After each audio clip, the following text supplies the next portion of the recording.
திராவிட இயக்கம் தமிழர்களுடைய திணை வாழ்வியல் முறையை மறுக்கல.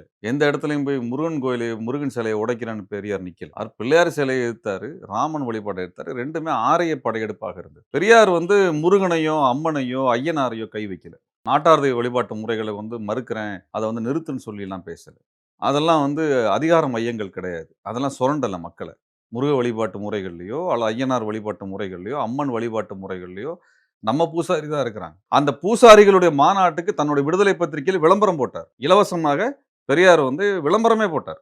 நாட்டார் கோவில்களுடைய பூசாரிகளினுடைய மாநாடு குறித்து, அவர்கள் கூட்டம் குறித்து அதற்கு விளம்பரமே பெரியார் போட்டார். இது தற்கொலை கூட்டம், அது சீமான் கூட்டம். என்ன வரலாறு தெரியும் அவங்களுக்கு? பெரியார்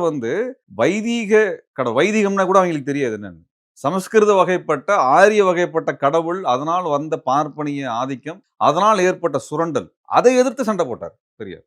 இவங்கள மாதிரி முட்டா பசங்க எதை படிச்சிருந்தா தானே அவங்களுக்கு தெரியும். நாட்டார் பண்பாட்டு முறையில் இருக்கக்கூடிய ஏற்றத்தாழ்வுகளை பேசலாம், அதற்கு மூட பழக்கங்களை பேசலாம். அது ஏழை எளிய மக்களை ஒரு கடவுளின் பெயரால் சுரண்டுகின்ற வேலை அதில் நடக்கலை. பார்ப்பன ஆதிக்கம் இருக்கக்கூடிய இடத்தில் அந்த ஆதிக்கத்தை வைத்துக்கொண்டு சாதியாக பிரித்து மக்களை சுரண்டுகின்ற இடத்தில் இழிவுபடுத்துறாங்க இல்லையா, அந்த இடத்துல தான் பெரியார் சண்டை போடுறாரு. அனைத்து சாதியினரும் அர்ச்சகர் ஆகணும், இதெல்லாம் அவங்க பேசின அனைத்து சாதி அர்ச்சகர் ஆகணுங்கிற இடமும், கோயில்களில் நுழைவு போராட்டங்கள் நடப்பதை அப்படியே தொடர்ச்சியாக இவர்களும் முன்னெடுத்ததும் எந்த அடிப்படையில் வரும்? இந்த அடிப்படையில் தான் வருது. அது சுயமரியாதைங்கிற பேர் இருக்குல்ல, சுயமரியாதைன்ற ஒரு பேர் இருக்கு இல்லைங்களாங்க. மரியாதையை குறைப்பதற்கான முயற்சியை எவன் செய்தாலும் எதிர்த்து நில் என்பதுதான். அது சாமியின் பெயரால் சொன்னான்னா அவனை வேண்டான்னு சொல்லுன்னு சொல்லி தான் சொன்னார்.